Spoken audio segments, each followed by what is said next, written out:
Okay, up first today, Paul, nearly 100 Georgia Farm Bureau County presidents recently took time out of their busy schedules and farm duties to attend the annual president's trip to Washington to visit with members of Congress and share their concerns about ag issues that affect us all. Rick Treptow and I made that trip, and I'll kick things off.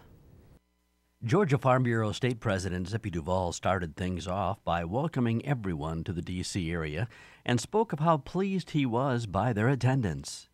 But the dedication that these farmers have, that they leave their farms at this critical point in time of the year, come here to help enforce our policy, it shows you the dedication that they have not only to their farms but to agriculture in our state. And we are very, very encouraged by the numbers that we have here this year.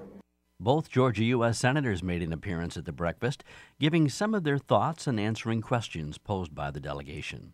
Senator Johnny Isakson spoke of how one major move could ease the use of energy.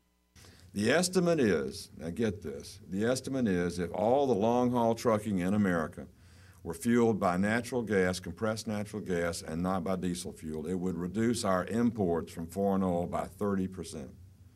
That would be a huge reduction in imports into our country, and it would be lower the pressure in terms of the cost of gasoline, and most importantly, it's much better for the atmosphere in terms of carbon and emissions. It didn't take long to realize he's no fan of the EPA, even more so after his recent visit to China, where he found the air to be oppressive.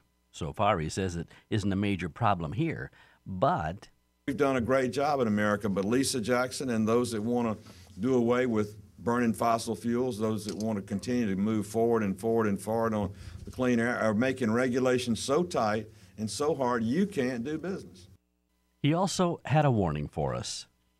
We have too much regulation and too much suppression of private enterprise and business, and if we don't stop it, we're going to end up killing the goose that laid the golden egg, and that's the free enterprise system in the United States of America.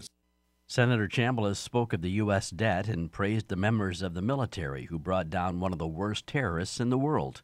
He also commended those who made the trip.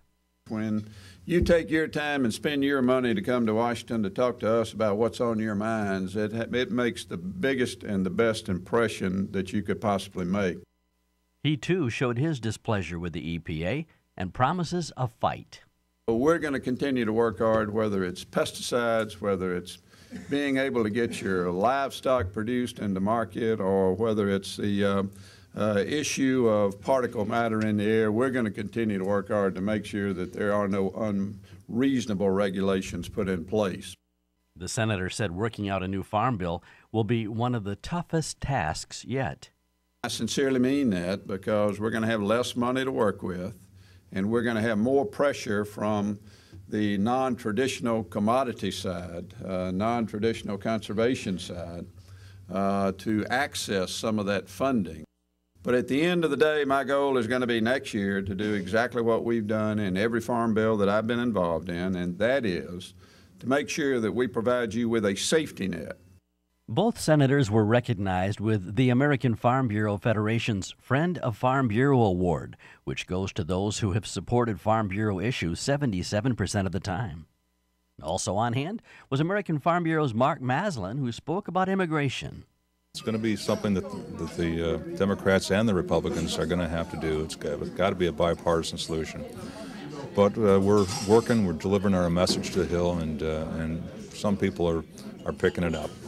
I asked him what he's hearing most from our farmers and ranchers. First thing that comes to their lips is what they see is an avalanche of regulation coming out of EPA, the Department of Interior, and clearly that's struck a chord with lawmakers as well, and they're very concerned about it. And you're seeing a lot of pushback in Congress on those agencies about what they also see as an aggressive and nonsensical regulatory agenda. And finally, I asked Mark, what is the real challenge at hand? Convincing lawmakers that they need to put aside their partisan views at a time when this country is in real need of people crossing the aisle. And coming up a little later in the show, Rick Treptow will take us to the House side of the aisle.